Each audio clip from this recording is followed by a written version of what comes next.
আমার ভাই, বড় ভাই, আমার মুরব্বী, আমার লিডার, আমার নেতা, আমার তাদের অনুসরণ করেছিলাম, তারা আমাকে পথভ্রষ্ট করেছে।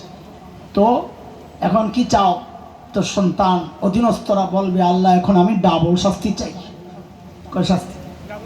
কেন ডাবল? ডাবল কেন? তাফসীর পরে বুঝেন, আগে এইভাবে বুঝেন। আমাকে খাওয়ানোর দায়িত্ব ছিল, খাওয়ায় নাই, এক অপরাধ করছে। পরিবর্তে বিষ খাওয়াইছে, আরেক অপরাধ করছে। অপরাধ কয়টা? এবার তাফসীর বুঝেন। আমাকে দিন শেখানোর কথা ছিল, শেখায় নাই, অপরাধ একটা। বদ্দিনই শিখায়া আমাকে নাস্তিকতার দিকে ঠেলে দিয়েছে, আরেক অপরাধ। এই দুই অপরাধের কারণে এখন আমি ডাবল শাস্তি চাই। সাথে আবার কি জুড়ে দিচ্ছে জানেন? এটাই বেশি কষ্ট লাগে আমার।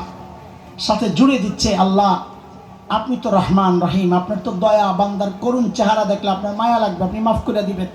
আল্লাহ এই জায়গায় আমি কোনো দয়া চাই না, দুনিয়ায় তারা আমার উপর দয়া করে নাই, এই জায়গায় আমি কোনো দয়া চাই না। বলে কি চাও? তো বান্দা সন্তান বলবে, ওয়াল আনহুম লানান কাবীরা, এদেরকে আপনার রহমত থেকে দূরে, বহু দূরে সরায়া দেন। কেন? এরা দুনিয়ায় আমাকে আপনার রহমত থেকে দূরে রাখছিল। যেখানে সন্তান বলার কথা রব্বির হামহুমা কামা রাব্বায়ানি সাগীরা, সেখানে অভিযোগকারী হিসাবে বলছে ওয়াল আনহুম লানান কাবীরা, রহমত না, আমরা লানত চাই। আল্লাহ আমাদেরকে এই সন্তানের লানত থেকে হেফাজত করে।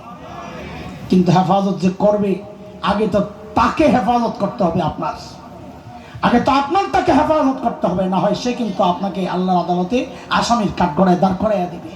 আল্লাহ তাআলা আমাদেরকে সহি বুঝ দেন। আজকে আমাদের এই মাদ্রাসার 3টা ছাত্র পাগড়ি নিবে।